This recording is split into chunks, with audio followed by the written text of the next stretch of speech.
Assalamualaikum warahmatullahi wabarakatuh.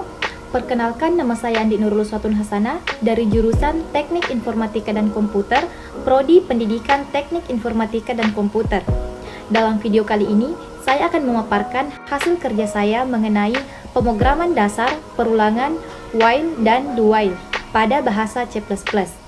Sebelum masuk ke inti materi, terlebih dahulu kita harus mengetahui apa yang dimaksud dengan while dan apa yang dimaksud dengan do while.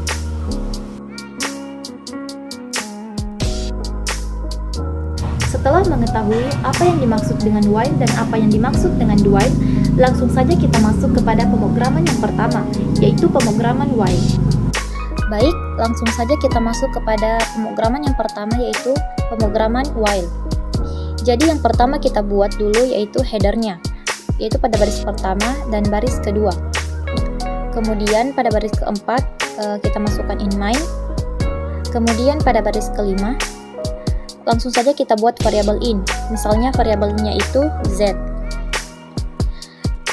Kemudian kita inisialkan z itu nilai awalnya adalah 1, jadi z sama dengan 1. Kemudian kita berikan pada baris ke-6, kita berikan formatnya while itu seperti ini. Jadi pencetakan kita masukkan di dalam kurung kurawal milik while.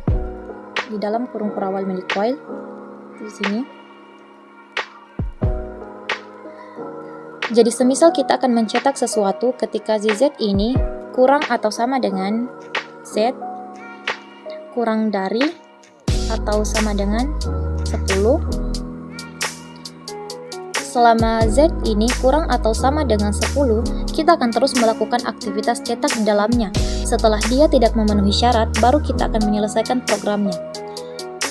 Kemudian kita berikan pada baris ke-7, kita berikan di dalamnya sini akan mencetak cout.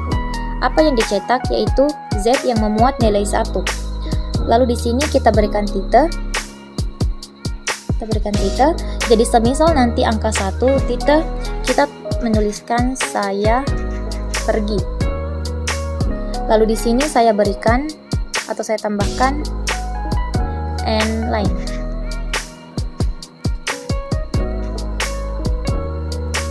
Mengapa saya tambahkan end line? Agar ketika mencetak, hasil cetakannya ke bawah, bukan menyamping. Nah, kalau di sini kan kita sudah punya while apa? Dia akan terus mencetak kalau kita tidak memberikan kondisi lanjutan terhadap si z ini. Maka selamanya ia akan mencetak. Karena apa? Sampai kapanpun si z ini, ia akan bernilai tetap 1, karena z-nya tidak kita operasikan.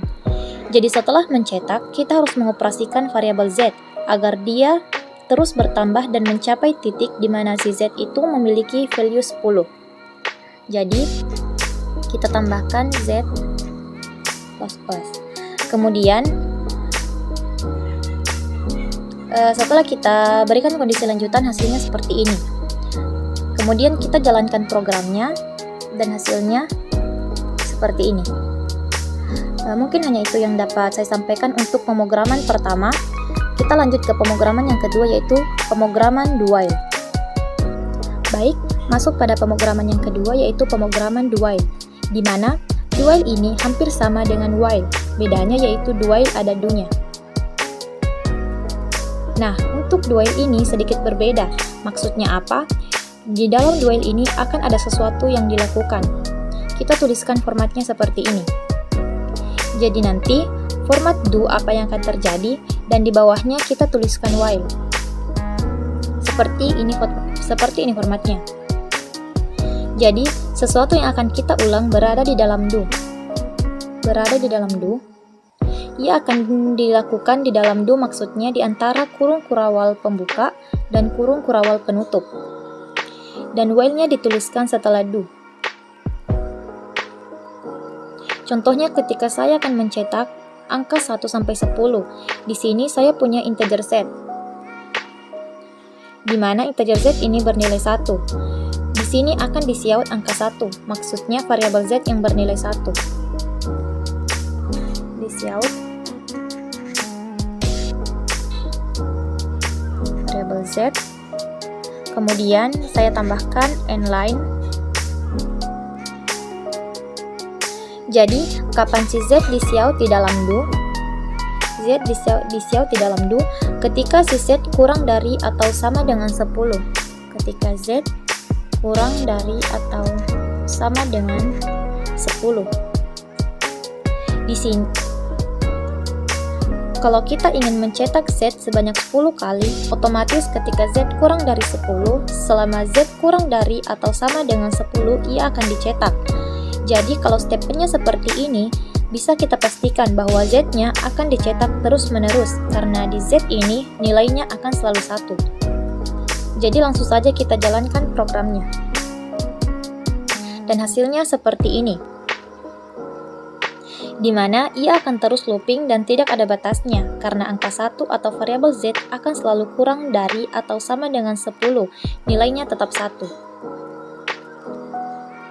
Kecuali di sini kita berikan increment di dalam do. Jadi setiap perulangannya, ketika setelah dicetak Z sama dengan 1, setelah itu di Z-nya diinkrementkan otomatis setelah perulangan pertama variabel Z bernilai 1 tambah 1, sehingga akan menjadi 2, dan seterusnya sampai kondisinya menjadi angka 10. Setelah variabel Z bernilai 10, dia tidak akan masuk ke looping sini. Karena ketika Z lebih dari 10, dia tidak akan masuk kondisi while, otomatis dia tidak akan mencetak yang ada di dalam do. Baik, langsung saja kita tambahkan Z plus, dan kita jalankan programnya. Hasilnya seperti ini, di mana dia akan mencetak angka 1 sampai 10. Mungkin hanya itu yang dapat saya sampaikan mengenai pengulangan while dan do while. Sekian dari saya, lebih dan kurangnya mohon dimaafkan. Wabillahi taufiq wal hidayah. Wassalamualaikum warahmatullahi wabarakatuh.